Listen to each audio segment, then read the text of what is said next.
Buenas noches a todos. Vamos a dar inicio a este Ateneo eh, desarrollado en este mes de julio. Yo sé que es una época en la cual mucha gente está de vacaciones y este Ateneo lo va a realizar la filial de Formosa, la AFEM, la Asociación Formoseña de Endocrinología, y tenemos un sesgo en Formosa como yo soy el actual presidente de la Federación Argentina de Endocrinología, soy lipidólogo, entonces hoy dedicamos el tema a los nuevos targets terapéuticos, hacia dónde va el manejo de la dislipemia. Eh, para ello vamos a introducir un caso clínico que va a estar a cargo de la residente Solange García del Hospital Central de Formosa y luego eh, yo voy a presentar sobre algunos nuevos targets terapéuticos que debemos conocer dentro del mundo de la endocrinología. Dicho esto, bueno, Solange, creo que ya estás compartiendo pantalla, te escuchamos. Buenas tardes a todos los presentes. Mi nombre es Carla Solange García, soy residente de la Residencia de Endocrinología, Metabolismo y Diabetes del Hospital Central y a continuación vamos a ver un caso clínico. Tenemos una paciente de sexo femenino, oriunda de Paraguay, de 38 años, que realiza su primera consulta en el mes de marzo del año 2023. Su motivo de consulta: la paciente es derivada por neurología para una evaluación de lípidos, ya que se encontraba en el contexto de una paciente que presentaba cefalea hemicraniana sin aura y parestesia en miembro inferior izquierdo, y fue diagnosticada con un ACV isquémico. Dentro de los antecedentes personales que presentaba la paciente, antecedentes quirúrgicos, había tenido una apendicectomía y una anesectomía del ovario derecho por quiste de ovarios a los 33 años. Niega hábitos tóxicos como tabaquismo o etilenolismo y refiere a un aumento de peso de 10 años de evolución con un peso máximo de 95 kilogramos. También presentaba antecedentes ginecobstétricos, tuvo 3 gestas, todos fueron por parto, cesárea no ha tenido y abortos tampoco. La paciente niega hijos mayores a 4 kilos y presentó diabetes gestacional en el último embarazo en tratamientos con medidas higiénico-dietarias y sin reclasificación postparto. No presentó fracturas ni litiasis renal. Como antecedentes familiares, la paciente refiere de relevancia a un abuelo materno que a los 82 años presentó un accidente cerebrovascular. Desconoce antecedentes paternos ya que no lo conoció al mismo y tiene 9 hermanos que viven en Paraguay y que ninguno presentó eventos cardíacos o cerebrovasculares. También la paciente tiene 3 hijos, 2 varones, uno de 18 años y uno de 13 años, y una niña de 8 años, con la cual había tenido diabetes gestacional durante su embarazo. Ninguno de sus hijos presenta o presentó eventos cardiovasculares o cerebrovasculares en el momento de la consulta. En ese momento la paciente estaba tomando, con una medicación actual, estaba en tratamiento con topiromato 25 miligramos días, aspirina 100 miligramos días, atorvastatina 40 miligramos día y ibuprofeno 400 miligramos SOS, que fue indicado por el neurólogo. Presentaba una resonancia magnética que tenía una imagen focal de 5.3 milímetros en la sustancia blanca, en la región subcortical, laterofrontal derecha, con restricción de la difusión, expresando una fase aguda o subaguda, y una angioresonancia también del mes de marzo, que presentaba vasos intra y extracraneales sin particularidades. Acá podemos ver una imagen de la secuencia de la imagen. También presentaba un laboratorio que había pedido el neurólogo, donde se informa un perfil tiroideo dentro de los parámetros normales y anticuerpos negativos y anti-FAN y anti-NA negativos para descartar alguna otra causa de esa CB. Al examen físico, la paciente tenía un peso de 97 kilogramos, una talla de 1,60 m, con un índice de masa corporal de 37,8 y una cintura de 106 centímetros. Presentaba una presión arterial de 120/85 milímetros de mercurio.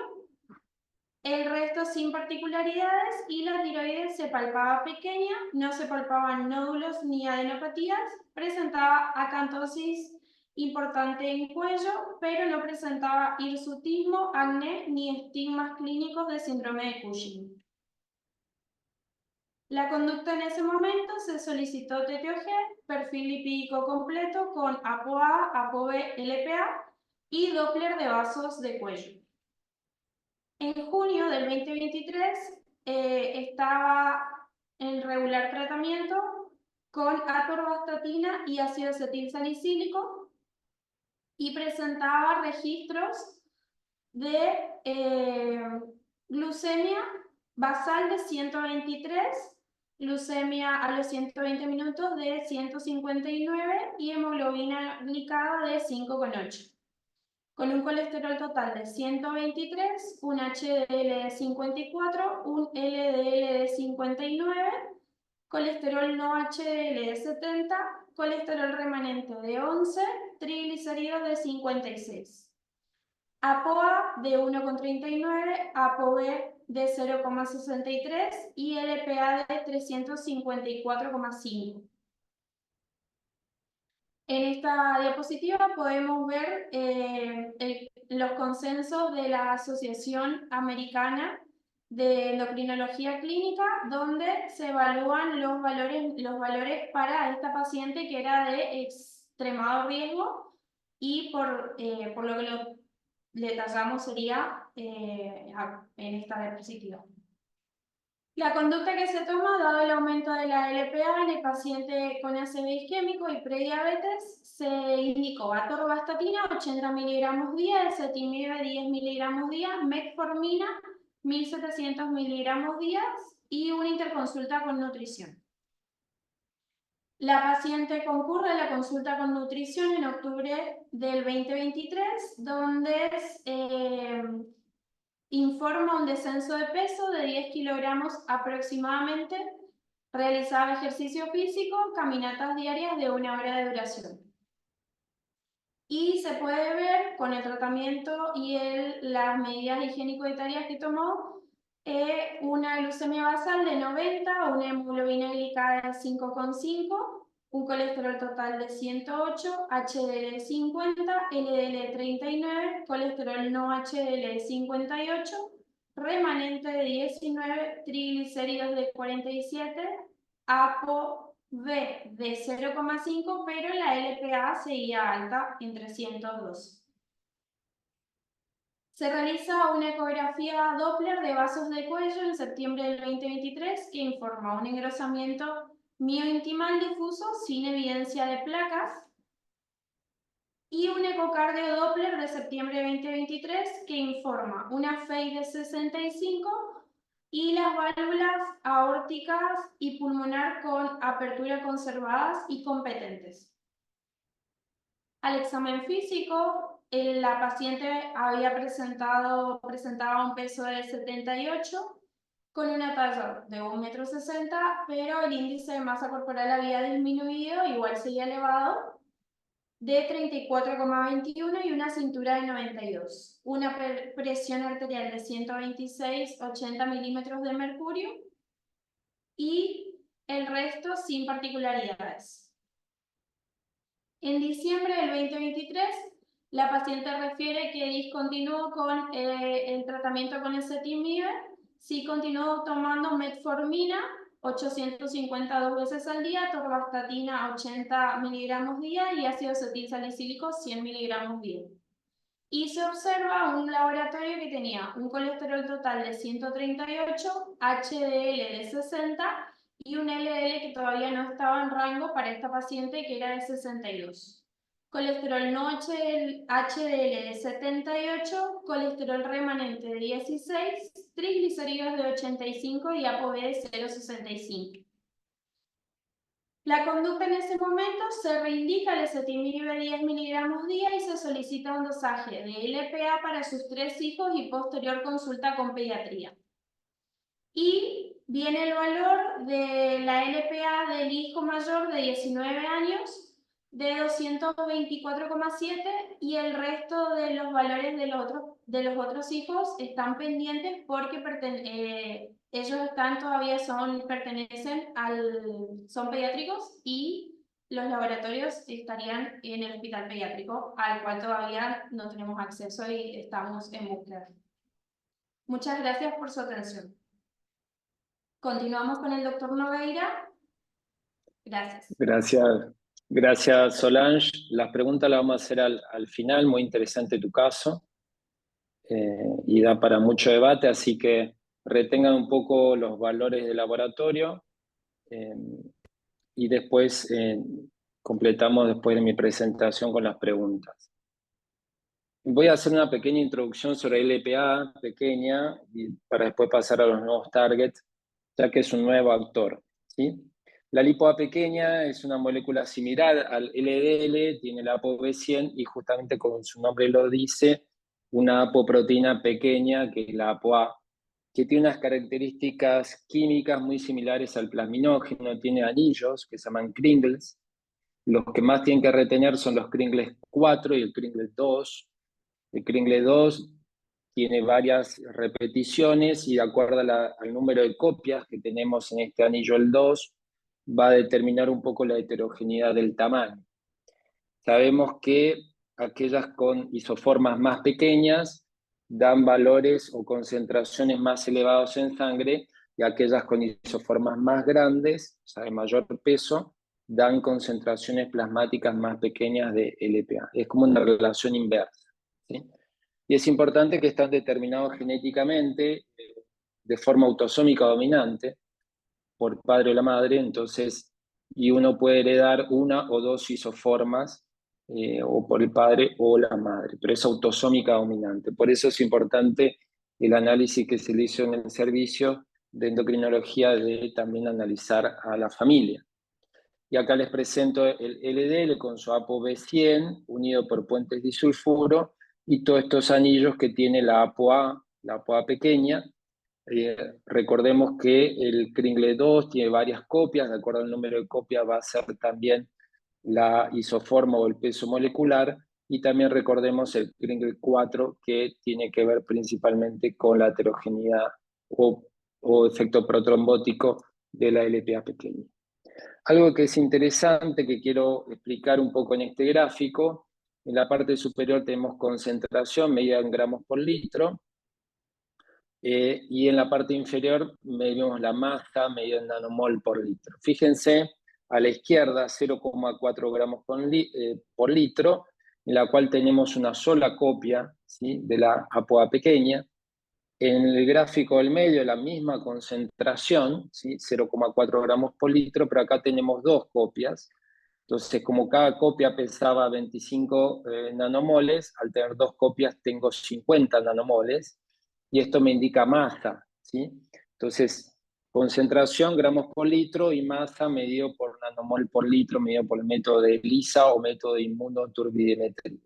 Y a la derecha, la misma concentración, 0,4 gramos por litro, pero acá tengo cuatro copias, 4 por 25 me da 100, me dan total 100 nanomoles por litro, ¿sí? Entonces, de acá, de este gráfico, sacamos como conclusión que a mí lo que me importa es la masa y no la concentración, o sea, el número de copias, y el número de copias, lo que sería la masa en nanomol por litro, es lo que determina en realidad el riesgo cardiovascular. Uno puede convertir gramo en litro a nanomol, pero no es aconsejable porque son métodos bioquímicos totalmente diferentes. Y lo que debería estandarizarse es la utilización del nanomol por litro. Entonces, al LDL se le une la LPA, la ApoA pequeña, perdón, formando la LPA, entonces tenemos el efecto aterogénico propio del LDL, el efecto trombótico, la ApoA pequeña, por esos anillos que tiene, tiene similitud al fibrinógeno y provoca trombosis. Y también la LPA pequeña provoca fosfolípidos oxidados que provoca estenosis aórtica y mitral. Acá es lo mismo, y un poco para representar las concentraciones sanguíneas de la LPA, acá hemos representado que cuando es menor el tamaño de su isoforma, mayor concentración de LPA, y eso puede provocar estenosis aórtica, enfermedad arterial periférica, enfermedad coronaria, fallo cardíaco y accidente cerebrovascular isquémico. Algo muy característico de los pacientes jóvenes con LPA pequeña elevada es el ACV. En cambio, las isoformas más grandes, de mayor peso, dan concentraciones más pequeñas de LPA a nivel sanguíneo. Y acá esto es una curva en la cual vemos claramente la relación o la correlación de menor a mayor de los niveles de LPA. Fíjense que esta paciente estaría más en este grupo, 350 nanomoles por litro, en el cual aumenta mucho el riesgo cardiovascular y sobre todo cerebrovascular. Ahora bien, como valores de corte, si tomamos nanomoles, es 125 nanomol o 50 miligramos por decilitro. El valor normal se considera por debajo de 30 miligramos o por debajo de 75 nanomoles, y hay una zona gris entre 75 y 125. Ahora bien, hay estudios en los cuales evalúan valores bajos. Este es el estudio cardiovascular de Copenhague, tomando valores muy bajos de LDL por debajo de 2,5 nanomoles. A pesar de todo, separan en color celeste aquellos que tienen LPA por encima del percentil 80 y en verde los que tienen menos del percentil 80. Lógicamente, independientemente del valor bajo de LDL, al tener LPA aumentado, aumenta el riesgo cardiovascular, y lo vemos también en este gráfico a la derecha con el LDL calculado y corregido. Entonces, la LPA pequeña es un factor de riesgo a pesar de tener valores de LDL bajos, como lo vemos en este gráfico. Acá tenemos distintas concentraciones de LDL por debajo de 1,8 milimoles, sería 70 miligramos, o por debajo de 100. Y en cualquiera de las dos situaciones de LDL bajo, el tener la LPA aumentada me aumenta el riesgo cardiovascular. Y esto muestra lo mismo, solo que este es un estudio en prevención secundaria, la correlación o relación de la LPA pequeña con el riesgo cardiovascular.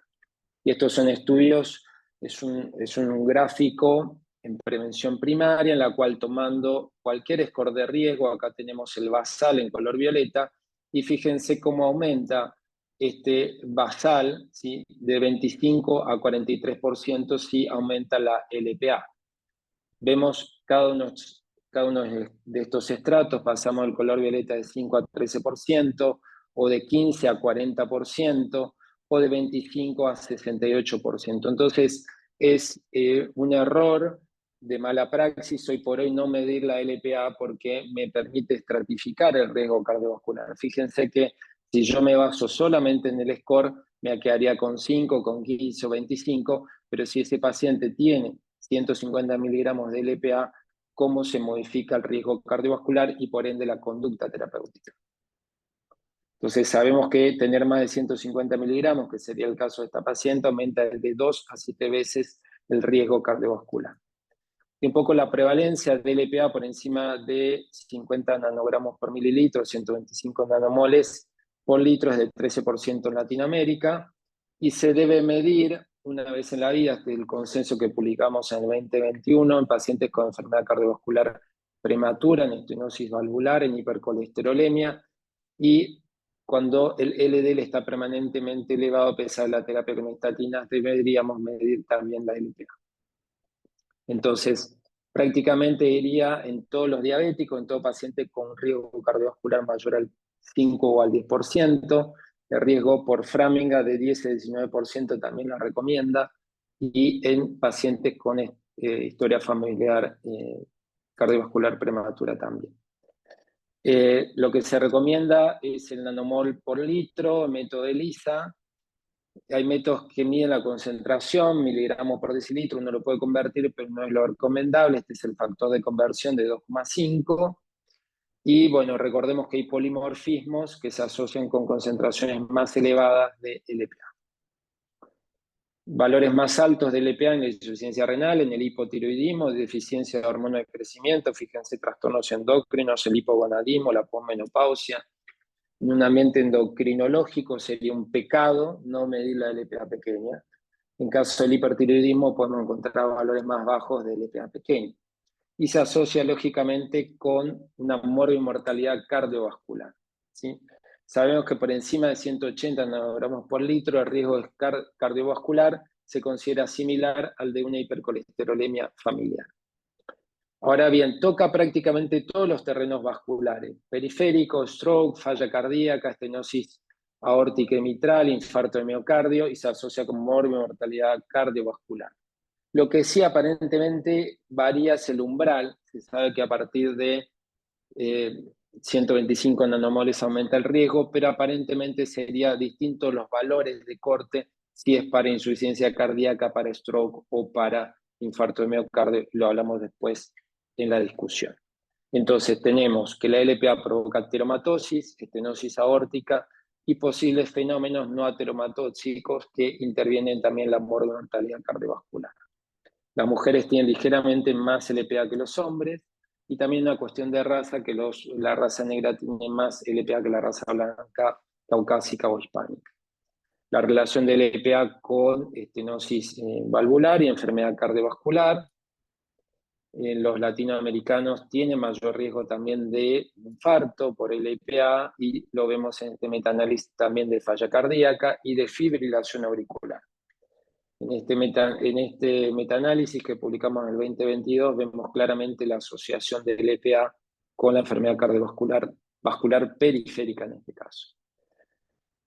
Lamentablemente, las terapias convencionales y estilos de vida saludables tienen poca respuesta. La meta LDL, se focaliza con manejo intensivo de los factores de riesgo. La féresis es eficaz en pacientes con enfermedad cardiovascular, LDL por encima de 100 y LPA por encima de 60 miligramos por decilitro. Bien, entonces, esto hablamos en relación a esta tabla, resume un poco el efecto de los hipolipemiantes. Las estatinas tienen efecto neutro o aumenta el 20%, el ezetimibe tiene efecto neutro. Los inhibidores de PCSK9 bajan un 25 un 30%, y nuevas drogas como inclisiran, que ahora las vamos a detallar, bajan un 25%, y otras como el mipomersen también 25%, aunque la féresis ha mostrado bajar 60-70%. Entonces, como conclusión de esta primera parte, es una molécula compleja, determinada genéticamente, autosómica dominante, en la cual si yo encuentro un paciente con LPA aumentada, debo determinar la LPA a la descendencia. Se asocia con prácticamente todos los terrenos vasculares. Se debe realizar una medición con métodos validados por ELISA o inmunoturbimetría por nanomol por litro.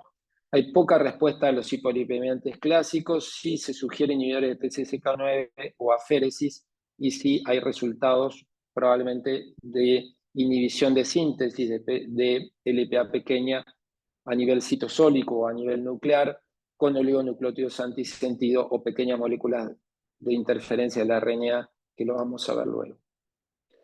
Dicho esto, ahora paso a la otra presentación, que era un poco, lo del LPA era para introducir el tema sobre los nuevos targets terapéuticos. Entonces vamos a hablar un poco, los nuevos targets son las lipoproteínas ricas en colesterol, y lógicamente sobre LPA con una conclusión. Sabemos que tenemos, después del 2019, metas muy exigentes. Pacientes de alto y muy alto riesgo buscan metas de LDL por debajo de 55, con un 50% de reducción, y aquellos que tienen eventos recurrentes debemos llevar una meta por debajo de 40. ¿Y qué herramientas tenemos? Ezetimibe con un descenso del 18-20% y estatinas 35-50%. Los inhibidores de PCSK9, los anticuerpos monoclonales que disponemos en Argentina, que es el evolocumab y el aligocumab, baja un 55 y 65% el LDL. Pero nos enfrentamos a un problema también de intolerancia, a veces de las estatinas, y un problema de costo. Y ahí surge este ácido, que es el ácido bempedoico, en la cual acá tenemos la vía de síntesis de colesterol, acá tenemos donde actúan las estatinas, la H-CoA reductasa, y resulta ser que el ácido bempedóico actúa en una etapa de síntesis previa sobre la ATP citratoliasa, previo a la síntesis de H-CoA reductasa. Entonces el ácido bempedóico, que viene por vía oral, en realidad se incorpora como una prodroga y a través de la acil-CoA sintetasa se convierte en la forma activa acil-CoA ácido bempedóico, que inhibe la síntesis del ATP citratoliasa, que está solo en hígado y no está en músculo, por eso originalmente surge esta droga para pacientes con intolerancia muscular. ¿Qué datos tenemos sobre la eficacia? A la izquierda tenemos la población predominantemente con uso de estatinas, y dos grandes estudios, el Harmony y el Wisdom, con un descenso aproximado de LDL de 16 a 17%, y a la derecha, población predominantemente sin estatinas, el Tranquility y el Serenity, con un descenso de aproximadamente 25% de LDL. En hipercolesterolemia, sí, ¿no me están viendo? No estamos viendo. Ah, perdón, gracias. No vieron toda la otra parte, entonces. Perdón. Bueno, voy a volver rápido para explicar qué es el ácido bempedóico, en la cual actúa sobre la ATP citratoliasa. Acá sí me están viendo, ¿no, Ceci? Ahí te vemos Cecilia. perfecto. Ahí Bien. Entonces, actúa sobre la ATP citratoliasa, una etapa previa a la síntesis de colesterol, y es una prodroga porque se convierte por la acil-CoA sintetasa en acil-CoA bempedóico, que actúa solo en el hígado. Por eso surge esta droga para pacientes originalmente para pacientes con intolerancia a las estatinas musculares, porque esta enzima no está en músculo. Y como dije, el Harmony y el Wisdom, pacientes con estatina, provoca un descenso de 17%, y el Tranquility Serenity, una población en tratamiento sin estatinas, con un descenso de 23 a 24% de LDL colesterol. Cuando se lo combina con el ácido bempedóico, con ezetimibe, vemos que acá el descenso con ezetimibe son los 23, bempedóico 17, pero hay un efecto sinérgico que provoca que el bempedóico más el ezetimibe provoca un descenso de 36% aproximadamente. Este es un metaanálisis publicado por un colega y amigo, por Walter Mason, publicado en el 2021, en la cual toma todos los estudios con bempedóico y vemos prácticamente un descenso del 20% de LDL, un descenso interesante de la proteína C reactiva. Aparentemente esta droga tiene un efecto antiinflamatorio marcado, tiene un descenso sobre el no HDL de 15% y un descenso del ApoB de un 14%. ¿Qué sucede en hipercolesterolemia familiar? El ácido bempedóico provoca un descenso aproximadamente de 20 a 22% del LDL, que sabemos en relación a los hipolipemiantes y el riesgo de diabetes. Sabemos que las estatinas aumenta el riesgo de nuevo caso de diabetes, inhibidores de PCSK9 tiene un efecto medio o neutro. Los inhibidores de la COTP que no están en el mercado tienen un descenso de riesgo de diabetes y no sabemos qué pasa con el bempedóico. En este metaanálisis también del grupo de Walter, fíjense que hay una reducción de 44% del riesgo en nuevos casos de diabetes con bempedóico. Ahora bien, la pregunta que nos hacemos es si el ácido bempedóico reduce eventos, si se le publicó el Clear Outcomes con un descenso del MACE de 13% aproximadamente, o de 15% y también de riesgo de infarto. Si eran pacientes principalmente con intolerancia a las estatinas moderada o total, o sea, algunos pacientes recibían dosis moderadas de estatinas, pero la mayor parte de este grupo no recibía estatinas. Y primer estudio que muestra una reducción de un punto duro.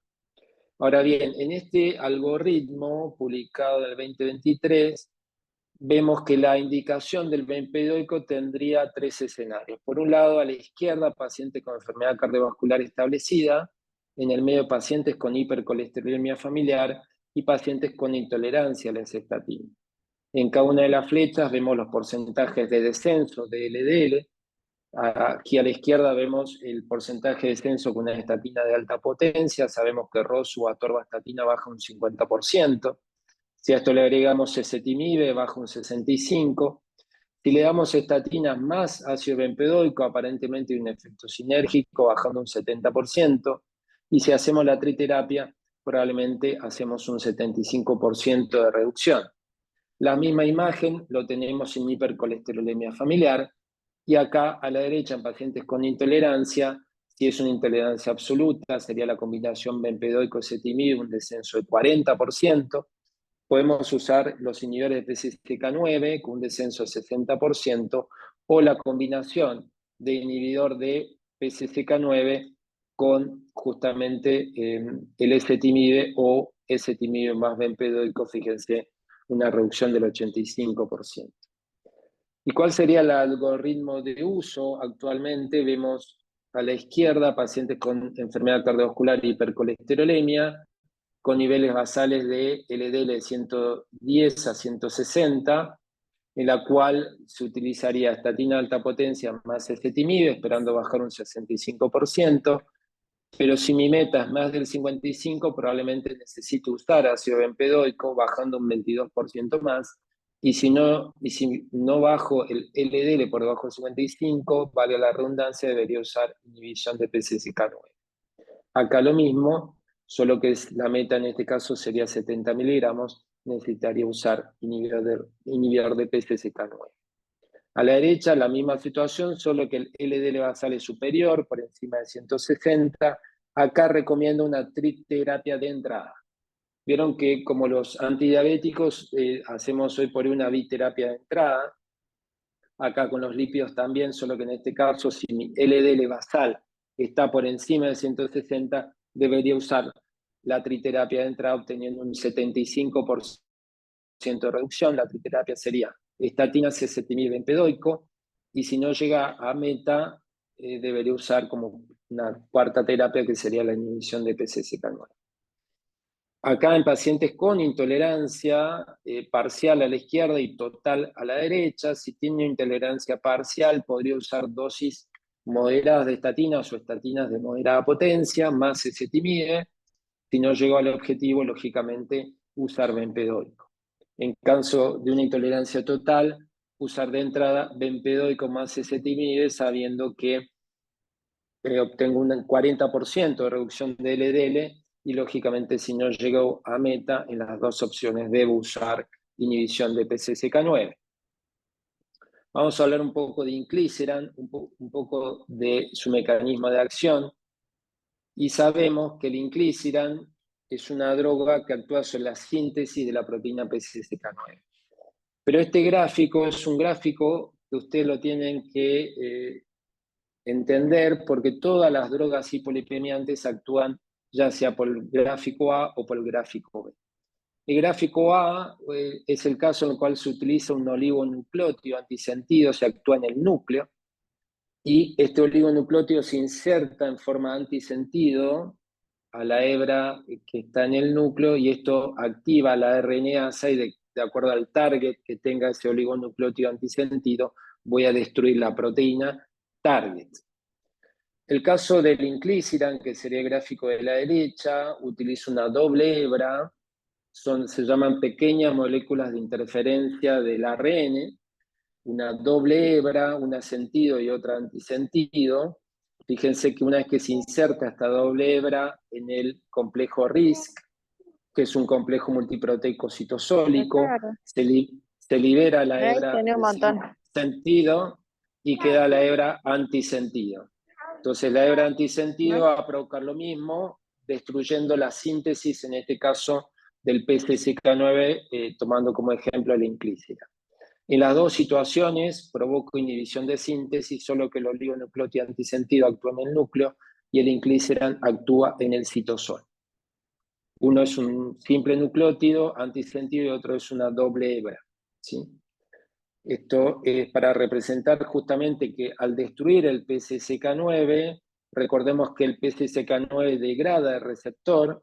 Entonces si yo inhibo el PCSK9, tengo menos PCSK9 que va a degradar el receptor, y va a haber más reciclado, o sea, más número de receptores de LDL en la membrana plasmática capaces de captar LDL colesterol, ¿sí? Y ¿qué sabemos de la eficacia? Y esto tiene que ver con la cinética, que es muy importante este gráfico, porque vemos distintas dosis de inclisiran que se inyecta de forma subcutánea, en la cual obtenemos, ¿sí?, lo que se llama un efecto plató a dosis cercana a 300 miligramos del descenso de LDL colesterol.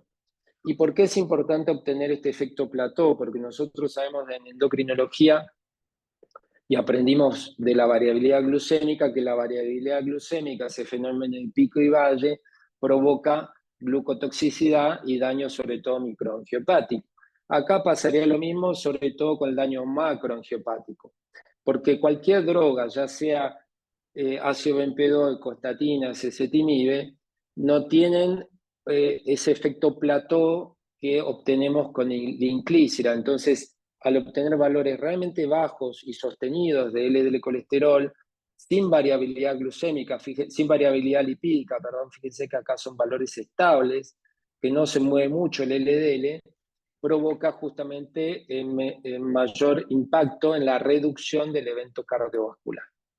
Y hay dos grandes estudios, el ORION 10 y el ORION 11, en pacientes con enfermedad cardiovascular establecida en LDL superior a 70. Fíjense un descenso de aproximadamente 50% del LDL con inclisiran. Y sabemos que un descenso también de 40% de la ApoB. La ApoB determina el número de partículas, es un determinante de riesgo cardiovascular. Y también hay un descenso del 40% del no HDL. Y como mencioné previamente en la tabla anterior, la inhibición de PCSK9 provoca un descenso entre 18 y 25% de LPA pequeña con inclisiran. Hay dos estudios que están en curso, el ORION 4 en prevención secundaria, el Victorian 1 Prevent en prevención primaria, pacientes de alto riesgo cardiovascular, pacientes por encima de 20% de riesgo cardiovascular.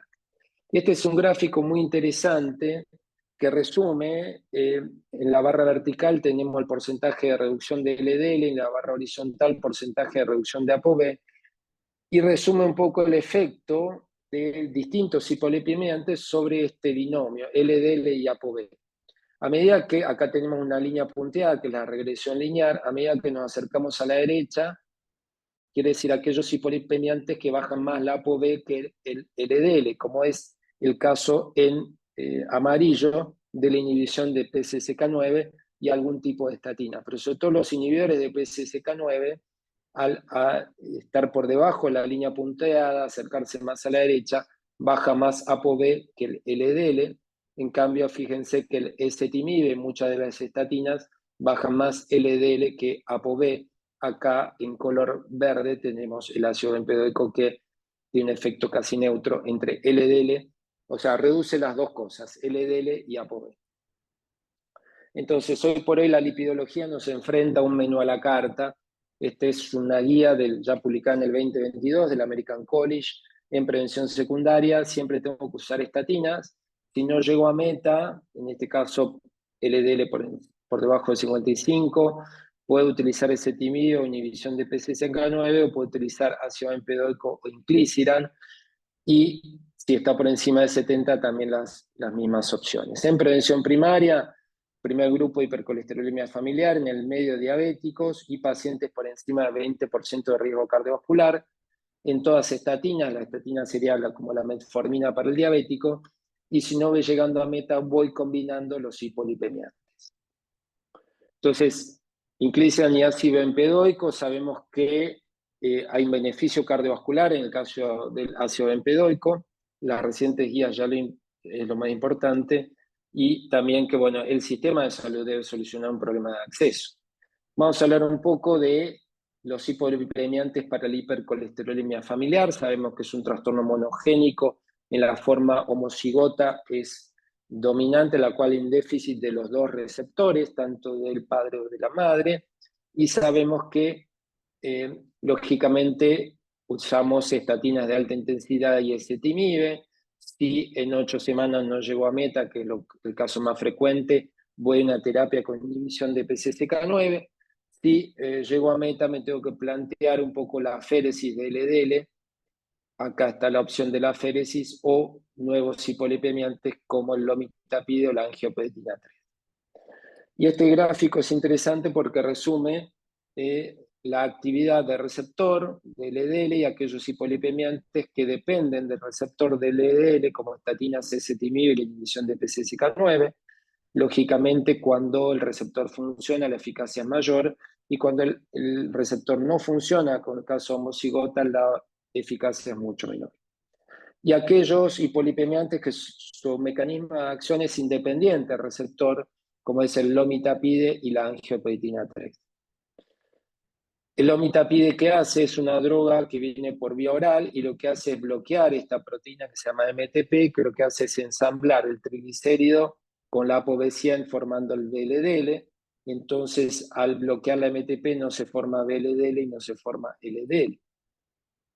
Estos son estudios de eficacia en pacientes con hipercolesterolemia familiar homocigota y vemos en rojo el descenso de LDL y en verde el descenso de ApoB con lomitapide con un 50% de reducción.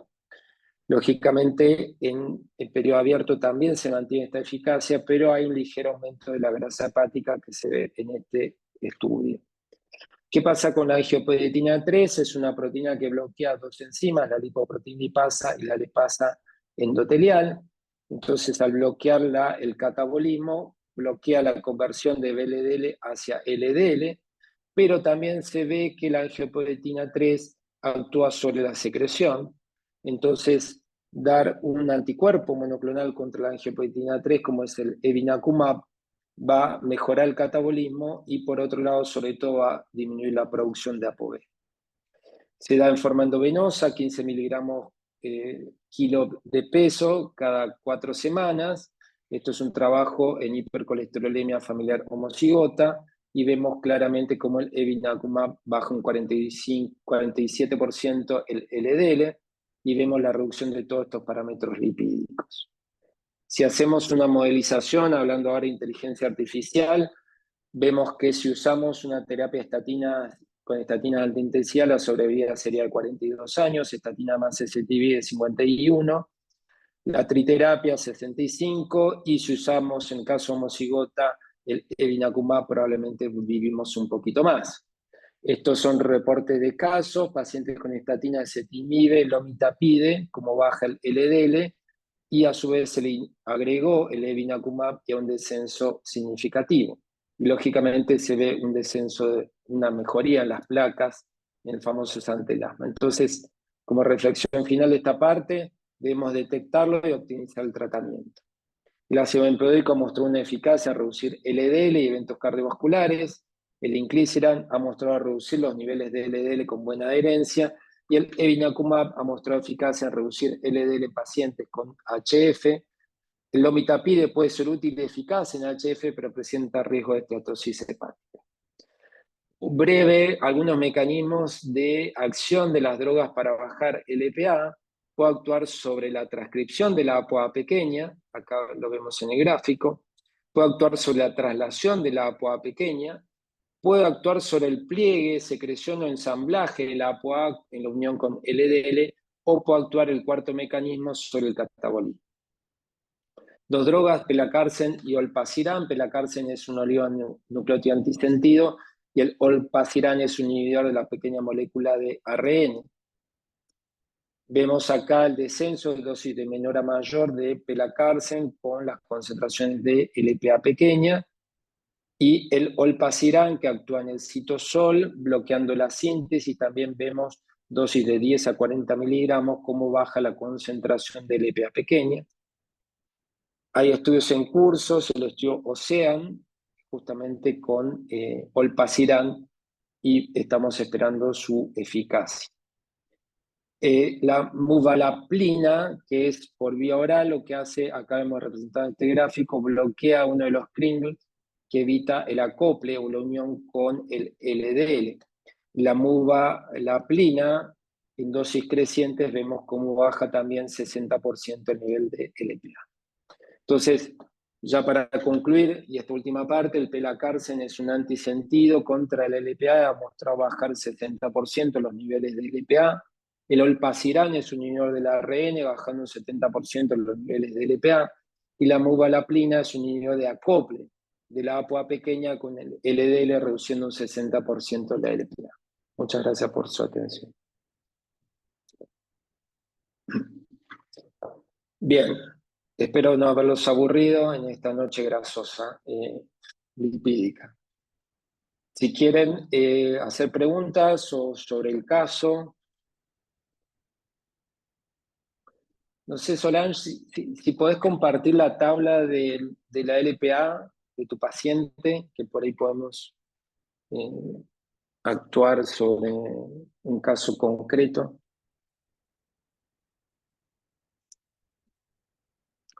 O si no se animan por chat, ¿no?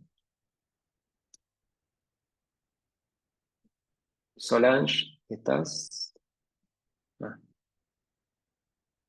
Bien. Bueno, maximizar un poquito. Maximizar eso. Bueno, fíjense que los valores lipídicos de esta paciente, ¿no? LDL 39, no HDL, remanente, triglicéridos, todo en meta, parece una paciente modelo. Pero tiene una LPA pequeña, muy elevada, esto aumenta 7 veces el riesgo cardiovascular. ¿Sí? Entonces, la pregunta que yo les haría a ustedes, al tener este valor de LPA pequeña ya lo convierte prácticamente en una paciente con HF, con hipercolesterolemia, o tiene un riesgo equivalente a un HF. Ese es el concepto, no es que tenga un HF, porque justamente su LDL colesterol está bajo. Pero lo convierte en una paciente de alto riesgo cardiovascular como si tuviera una hipercolesterolemia, familia. Entonces, la pregunta del millón, si tiene muy alto riesgo cardiovascular, si usted le hubieran detectado en prevención primaria, ¿le hubieran dado estatinas y ezetimibe? A pesar de que las estatinas aumentan un 20% el LDL, perdón, aumenta un 20% la LPA pequeña. No sé si se anima a responder por chat o por micrófono, como ustedes quieran. En un paciente con hipercolesterolemia familiar, ¿dan estatinas o no dan estatinas? Sí, damos estatinas. Acá tenemos que darle igual, ¿sí? Y si podés pasar, Solange, a la diapo en la cual mostrás que bajó de peso, o es esa. La tabla en la cual mostrás que la glucemia se mejoró, que era una paciente con intolerancia. Sí, doc. Ahí pasó. Dale. Esta paciente a su vez tenía una obesidad grado 2, ¿no? Otra pregunta que nos podemos hacer es si la cirugía bariátrica baja la LPA, si hay trabajos. Y si es lo mismo bypass que manga. Las dos técnicas bajan igual. Hay pocos trabajos con LPA pequeña y aparentemente un descenso moderado de LPA más con bypass que con manga, pero como dije, muy pocos trabajos. Porque bueno, puede ir a cirugía bariátrica la paciente tal vez por su obesidad. Bien, fíjense, El sí, laboratorio de la primera consulta, o sea, el que solicitamos en la primera consulta sin el tratamiento tenía solo atorvastatina, pero no ezetimibe. o sea, esto es basal. Porque Esto es tenía con tratamiento, atorvastatina 40 miligramos. por eso. Acá tenía ya torvastatina, ¿sí o no? Sí, que le había Ah, puesto bueno, el no. no se te escucha bien. Sí, doctor, que le había puesto el neurólogo. El Está tratamiento bien, por había la CB. Sí. esa, Por, cuando nosotros en la consulta solicitamos el laboratorio, pero ella ya estaba tomando atorvastatina 40 miligramos. Y por viene el eso. resultado, este resultado. Y después, el que mostré anteriormente, pero ahora lo muestro de nuevo, No, es está la bien. acción de atorva y ezetimibe. Está bien, está bien. ¿Por qué? Fíjense que si bien se dice que la estatina aumenta un 20% en esta paciente, con atorvastatina aumentó muy poquito. ¿Sí? Pasó creo que era de 3,25, 3,21 a 3,54. ¿Sí? Un 20% tendría que haber aumentado 70 nanomoles. Y acá el ligero ascenso no es por estatinas, o por lo menos no es significativamente por estatinas. ¿Sí? El valor fue de 3,54 y después obtuvimos otro resultado de 312.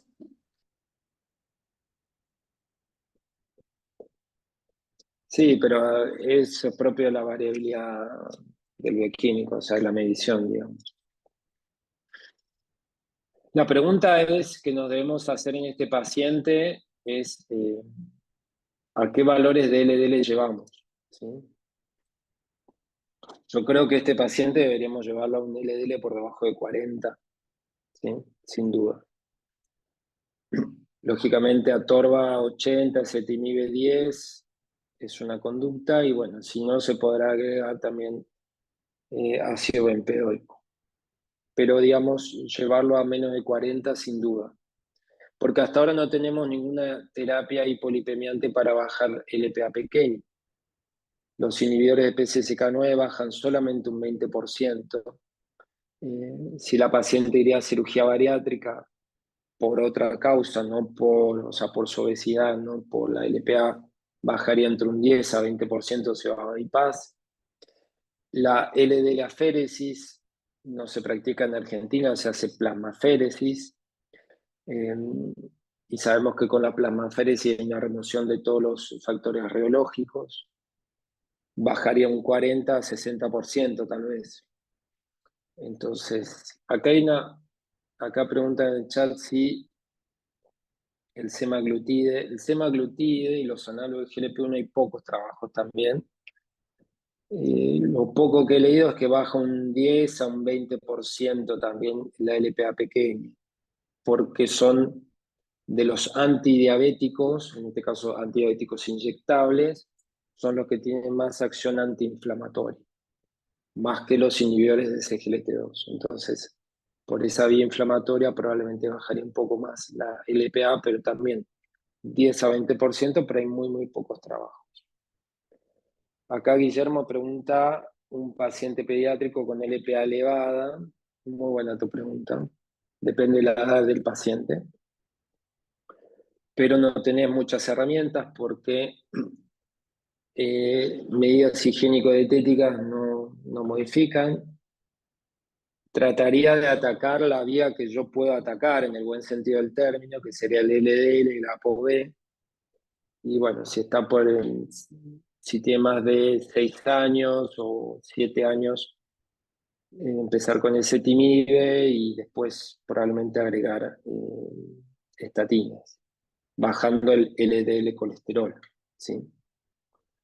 Pero no tenés medidas higiénico-dietéticas. Sí, Este sería después en la segunda consulta, cuando ya instauramos el tratamiento con atorvastatina, 80 miligramos, día y ezetimibe. Como ahí bien. vemos como entra en rango sería, y también la paciente se adhirió al tratamiento higiénico dietario, hizo la interconsulta con nutrición, había logrado el descenso de peso y de un índice de masa corporal de 38, un bajó a 34 y agregó actividad física, 1 hora día de caminata, o sea, todos esos cambios hizo y vemos el perfil. Pero la LPA, perdón, la LPA seguía elevada de 312, había bajado levemente nomás, de 354 en el previo a 312. Claro, pero fíjense que su LDL está en 39, el ApoB 0,5, o sea, la verdad que los otros valores lipídicos estaban en meta. Acá la otra pregunta que nos hacemos también respecto a la aspirina. Bueno, en prevención secundaria sabemos que sí, pero si esta paciente la veíamos en prevención primaria con esa LPA pequeña, ¿le damos aspirina o no le damos aspirina? ¿Qué opinan?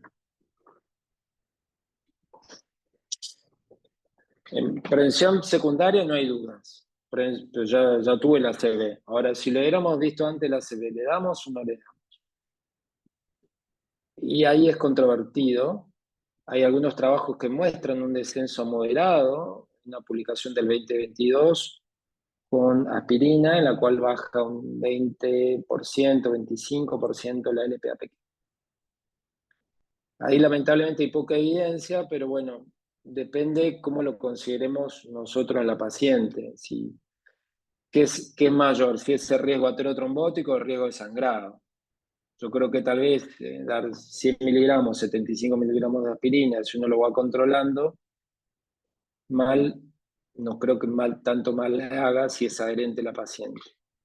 Pero las dos opciones son válidas, o no darle aspirina o darle aspirina en prevención primaria, en esta paciente con LPA pequeño. Acá Guillermo pregunta con buen criterio a partir de qué clearance contraindica el bempedóico. Bueno, el tema del bempedóico es que ha mostrado el aumento de ácido úrico, el aumento de cálculos biliares, un ligero aumento de enzimas hepáticas y de creatinina. El tema de la creatinina no se sabe exactamente el valor de corte de clearance. Yo diría por encima de 30 se podría llegar a usar, porque aparentemente no es un mecanismo de filtrado, sino de competencia en un transportador en el túbulo proximal, que eso explicaría también el ácido úrico. Entonces, como compite por ese transportador, no se elimina la creatinina, no se elimina el ácido úrico, y eso aumenta la creatinina y aumenta el ácido úrico, ¿sí? Y por un mecanismo también de transporte de unos transportadores de sales biliares, el ácido bempedóico provocaría mayor concentración, o sea, menor concentración de sales biliares en la vesícula, y eso precipitaría cálculos. Ahora, respecto al clearance, no hay nada totalmente demostrado. Sí puede aumentar ligeramente la creatinina, pero por este mecanismo de transporte tubular y también de ácido úrico. Pero diría hasta por encima de 30 se puede usar. Y es una dosis única, 180 miligramos, hay 12 en el mercado, es Gadolip, Benlipidic de Gador y Benpenal de Rafa. 180 miligramos, una dosis diaria. Muy simple. Y ya vienen las combinaciones de bempedóico con ezetimibe en el mismo comprimido, en pacientes con intolerancia. Entonces es algo que lo tenemos que tener en cuenta. Pero no es solamente para el intolerante a las estatinas. Si bien surge para eso, pero lo puede usar en pacientes en prevención secundaria o en hipercolesterolemia también, como una etapa previa antes de llegar a la inhibición de PCSK9, que sabemos que el problema es el costo, ¿sí? Bueno, gente, si no hay más preguntas, yo creo que hemos cumplido el horario de reloj. Mucha grasa para esta noche, ¿sí? Mucho evento lipídico. Acá aprovecho que está Agustín conectado, que es el vicepresidente de FACEN. Esperemos que traten de ir la mayor gente posible a nuestro congreso de FACEN, que lo estamos haciendo con mucho esfuerzo. No hace falta explicar y contar el contexto socioeconómico que vivimos, porque estamos todos en este mismo barco. Y nada, esperemos podernos vernos pronto ya presencialmente en el congreso de FACEN en septiembre en Mendoza, sabiendo que el vino aumenta el HDL colesterol de acuerdo a la paradoja francesa. Bueno, muchas gracias y bueno, estamos en contacto. Esto después se queda grabado, así que se va a subir a la página. Un placer y gracias por conectarse. Nos vemos. Gracias, Solange. Un saludo grande a todos. Hasta luego. Gracias, chao, chao.